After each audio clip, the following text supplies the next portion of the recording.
Hello, everyone. It's Dr. P. Uh, Here's a lecture around Chapter 6. Chapter 6 involves strategic management, and uh, many of you have indicated that down the road you had hoped to either run your own business or start your own business or be a business owner. And one of the things I will tell you that some of the content in this chapter is the most important piece of information that you should one understand and then be able to use as you run your own business. You'll see a lot in Chapter 6 Michael Porter. Michael Porter is a well-renowned professor at Harvard University. He's written a lot in the area of strategy. You hear about his five forces, and then later on we'll talk about his strategic management platform. But I also want to layer in this information with some of my real world experience. I think that would be valuable for you rather than just, having me, regurgitate the book for you. On section 6.2, the strategic management process, it talks about, it having five steps, establishing the mission, assessing the current reality, formulating business and functional strategies, executing the strategy, and maintaining strategic control.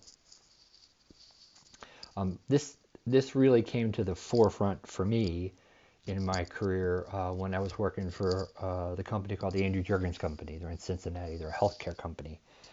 And at the time, they were mostly healthcare, hand and body lotion, face cream. They launched the Biore skincare product, body wash, things like that. They wanted to expand their business platform and their portfolio. So they bought a company called Ban. Ban is the antiperspirant and deodorant company that used to be owned by Chatham. And one of the things that we did, I was part of the acquisition team, is we needed to go in and understand, their product, who their consumers were, what was their unique appeal, how were they differentiated? Because this is a very competitive category, and we are competing against some of the largest companies in the world. Procter and Gamble is in this category, Unilever is in this category, and Jergens, which in the U.S. is a smaller player, was going to put its toe in the water and enter this category. And one of the things that we did, we had to take a long, hard look at its current portfolio, and then assess whether it met the needs of consumers going forward. And we made a lot of product decisions, packaging decisions. We essentially reinvented the brand. And that was some really fun work, but important work too, because we had spent, hundreds of millions of dollars for this company and this brand, and we needed to make it relevant for consumers going forward. So I think this, the strategic management process is very important, and we've used it. Um, I want to talk specifically around one section, 6.3, the current reality. You hear about the SWOT analysis, and I think everyone knows what a SWOT analysis is. That's well documented in the book. We used the SWOT analysis to determine, what were the strengths of the brand. And just some of them was it was well known, it was well respected, it worked. But its weakness was that it was stodgy and old.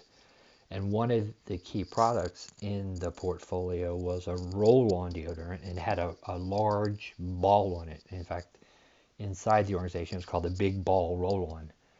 And we were the only one out there like that. And there was a lot of thinking about the product as to whether we should continue with that product or discontinue it and concentrate more on what everyone else was doing, which were smaller head roll-ons, a stick, and gels, things like that. But we decided we were going to keep that because it was core to who Ban was. And then probably the other thing that stood out in my mind is threats. Our distribution was spotty. It was strong in some retailers, like Kmart and Target, Walmart, it was relatively good, and in the drugstores it was relatively weaker, and we needed to bolster our distribution in the drug channel. That was a weakness and an opportunity, quite frankly. If we could increase our distribution on that product in the drugstore, we could drive our business. So that was the way that we used a SWOT analysis in that example. One of the other things I wanted to talk about was establishing the corporate level strategy, this idea of the big picture, and this is 6.4. And it talks about there are three overall types of corporate strategy: growth strategy, stability strategy, and defensive strategy. And I want to hone in specifically on defensive strategy. And when I was working at the CIBA Vision company, which does contact lenses and lens care and lens care products, I had just taken over as the VP of sales there. And our largest product, which at the time was called O2 Optics, it was a contact lens that you could wear for 2 weeks, take it out every night, clean it, and then wear it, and then dispose of it after 2 weeks. We had a production issue, and we had some quality issues, and we needed to withdraw that product from sale.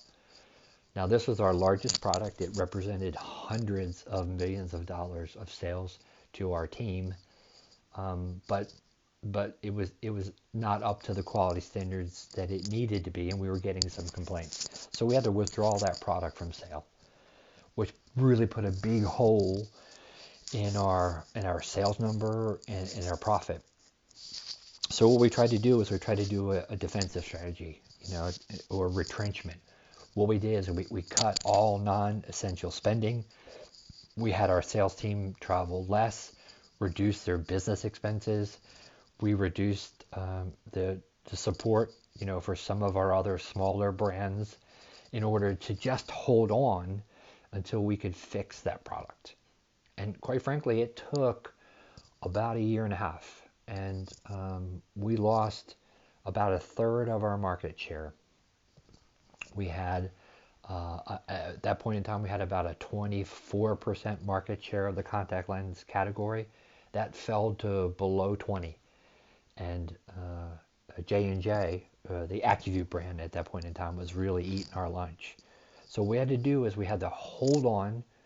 What we did is we put most of our support, trade funds, and all of our activity against our daily disposable product, which was Focus Dailies. And we tried to just, prop everything up until we could fix the problem with our O2 Optics product and then relaunch it. Interesting, when we did relaunch it and we fixed everything, we decided rather than launching it as a 2-week lens, we launched it as a monthly lens. So it came back into the market as a product called Air Optics. You could wear it for a month. Of course, you could wear it for a month. You could wear it for 6 nights continuous, take it out, clean it, and then put it back in, and you can do that 3 times. So you'd wear it for a month. That was really well received by the consumers. In fact, we grew our market share over the next couple of years from, like I said, from below 20 to almost 30. And we had caught J&J at that point in time. So we moved from a distant number 2 to tied for number 1. But this idea, this defensive strategy was really important. Another key piece in this book is the BCG matrix. That's the Boston Consulting Group, and that's on page 204. You'll hear a lot about the BCG matrix. I've used that a lot in many companies I work for, but basically it looks at a portfolio or a group of businesses in a 2x2 matrix. And on the y-axis is market growth rate, and then on the x-axis is market share. So basically you're looking at where would you plot a business, a strategic business unit, even a product. If you were looking at a product assortment, how would you do that in a 2x2 matrix? And what you'll find is in that 4 grid, at the upper right hand corner is the question marks, which are high growth rate, but low market share. Moving across, so high market growth rate, high market share are stars. Stars, question marks. And then at the bottom, low market share and low growth rate. You can imagine that's not a very appealing business. Those are called dogs. And then in the lower left-hand quadrant, high market share but low growth rate are cash cows. So when a company would look at its businesses or its products, it could plot it in any one of these four quadrants, and that would lead to some key decisions as to how do we drive that business or that product.